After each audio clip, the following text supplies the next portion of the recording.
The following is a transcript between Matías De Stefano, referred to as me, and his higher self, referred to as I am. Originally recorded under the constellation of Libra in the mental week, examining through the sacral chakra. Me. Today in the pyramid, I felt something special again. I think the month has come when a fact of going every day begins to have an effect on me. Today, I felt that I expanded and lived a kind of mini ayahuasca ceremony. Reality began to fractionate and expand out of my body, rotating in all directions until I felt that everything contracted and decompressed according to my position. All those forms that seemed chaotic were actually very harmonic, and I could say that they coexisted only in my imagination because there's nothing that can compare to it in the real world. And then everything began to order in such a way that suddenly everything contracted and disappeared, as if everything were a light from outside and the different shapes were only visible through the play of light and shadow. But the moment each piece found its place, everything became so dark that it seemed like emptiness, like there was nothing. The concept of being at the center was unintelligible, and then everything collapsed. Big bang. The greatest order of all in the void generated so much tension between the parts that were perfectly holding each other that the power was released toward the center, imploding and then exploding outwards. I am creation and destruction. Both lived in an instant. The world of ideas, of conceptual plans, the abstract universe finds the power of manifestation only at the instant of the destruction of its stability. For it is the combination of the abstract that creates art. Separate colors and lines do not form anything, they do not make sense. However, the generated chaos is what allows the universal being to create. Me. What is creation? We humans interpret creation as the ability of an intelligent mind to design and manifest a reality. I am. For the universe, intelligence is not superior, it is organic. For there is no intelligence without synapses, and there is no synapses without interconnectors, and there are no interconnections without polarities, and there are no polarities without individualities, and there are no individuals without division, and there is no division without parts, and there are no parts without a whole. In other words, for there to be intelligence, there must be a mental network that supports and enables it. For this reason, a truly intelligent mind would never consider itself superior, since putting itself above something would make it out of intelligence. The term comes from the Latin inter and legere, between and read, which would give us the idea of knowing how to read between the lines. Being at the top would imply being only the title of the text. Therefore, the Creator is not of a superior mind that He designs. The Creator is a being that allows Himself to live, to feel, play, experience, go through all the lines and words of the book of life. The Creator is an artist who generates from previous forms. Taking what can already be conceived as a whole, He disarms it, He destroys it, and in turn turns it into something transcendental. Me. Like taking the primary colors, blue, yellow, red, white, black, and creating a colorful landscape through their combinations. I am. That's right. And when you prepare a meal, you're creating with love something that nourishes your loved ones and your own body. And yet, it can also be understood that the destruction of the plants or animals that you have used to create it. The creation process is not intellect, it is organic, it is artistic. Intelligence occurs during the understanding of what is created by the interconnecting parts, by seeing the meaning between everything expressed, the created. Me. So there is no creator, as we would usually say. I am. No, there is creation. The concept, and it is the very creation of the smart grid. Each atom is a structure that generates the creator. The creator and the created arise at the same instant. What was first, the chicken or the egg? Me, the egg, always. I am. And why? Me, because the egg is a cellular tool that has worked for millions of years, and the genetic change that produced a hen from a egg could only occur in the egg yolk according to its temperature and minerals. I am. Thus the hen's egg and the hen emerged at the same moment. When the first hen was gestated inside an egg that has become a hen's egg at the same time that the chick was being formed, the life arises when the chick breaks the egg and eats what's left of it. Me, the destruction. I am. Destroy comes from the word de and struter, which means direction from top to bottom, and to gather or pile up, respectively. The meaning of the word means to scatter what was once in place. What was all united and together separates into parts. Does that ring a bell? Me, yes. Big Bang, the story of creation of the cosmos. From a vibration emerges everything that exists. From unity, the millions of parts arise. I am, and what you call the great moment of creation is actually the moment of greatest destruction in the universe. In the same way that the life on Earth must thank the comets and the asteroids that destroyed its surface, causing it to enter a period of volcanic activity that left the surface of the world black and red until the same greenhouse effect caused the condensation of the molecules that formed the water, filling the oceans for thousands of years. Me.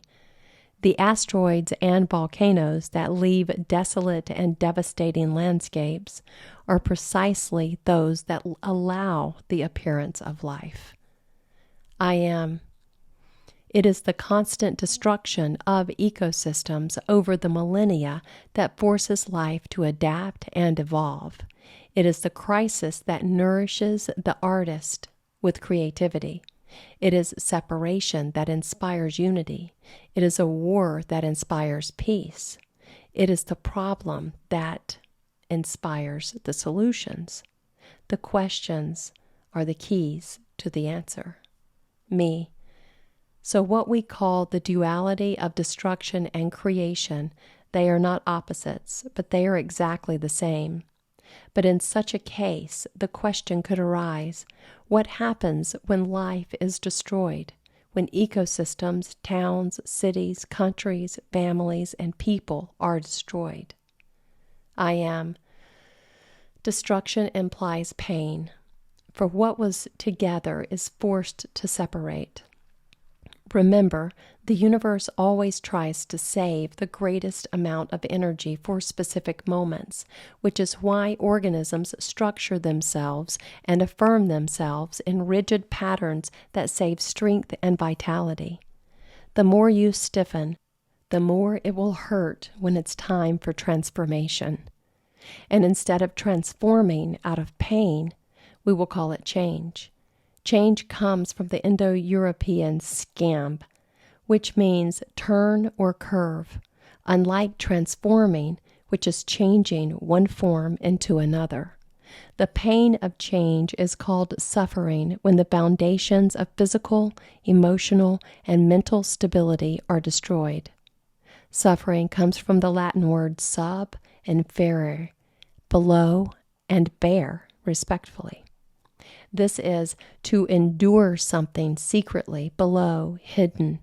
Suffering, thus a connotation of having lost what was inside, what was iron, hard, or rigid, what was considered stability. Destruction brings pain, because pain comes from the Indo-European del, which means to split something in half, to cut. In English, the word pain comes from the Greek poine, which gives rise to the word pina in the Romance languages. It means fine, a punishment for something wrong. Feeling sorry, then, is feeling guilty about something that happens to another, even if it was not your problem. Me, sure, that's why it pains us to create something new. We are sad that something changes because it means that something that breaks into pieces. In life, the first pain is meiosis, the division of cells that generates a baby. And then every time the body goes through the mitosis, self-dividing cells, it is a pain process. Growing up hurts, they say. Being born is another great pain because two humans who for 9 months were as one separate.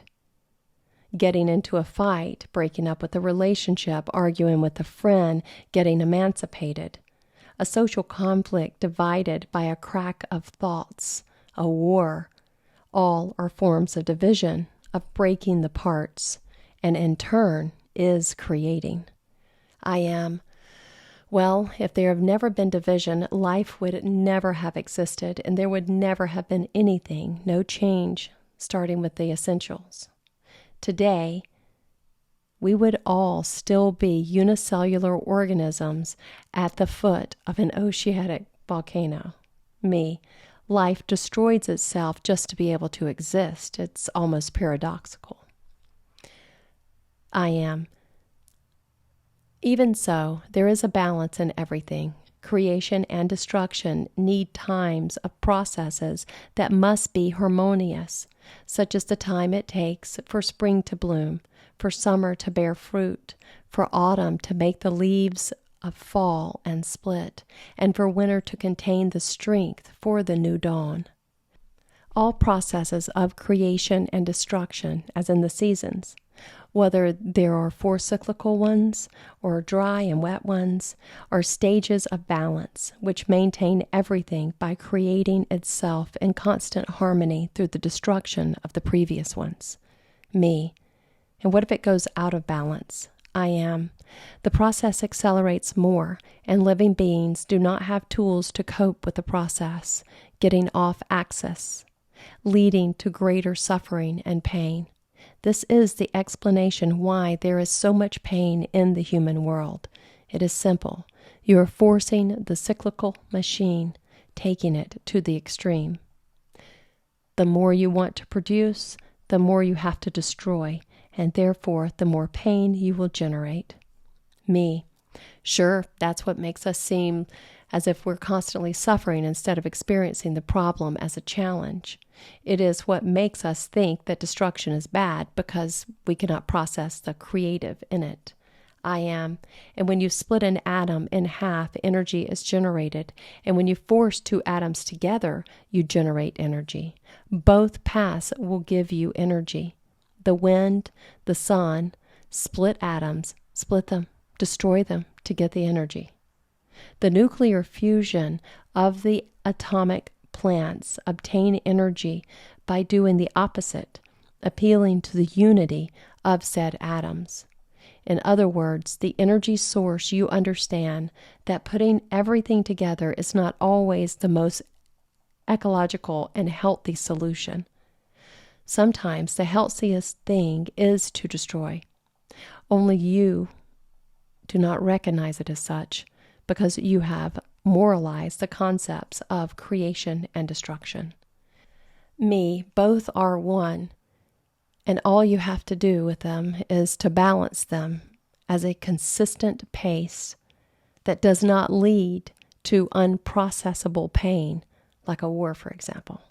I am. It is always better to solve a problem than to fight a war caused by a problem that perhaps had another solution. The more you squeeze the energy to change, the more painful the change will be. Me, I am the creation that destroys from its origin. I am the destruction that creates from its origin. I am the artist who turns pain into evolution and change into transformation. Mahasala, Mahasala.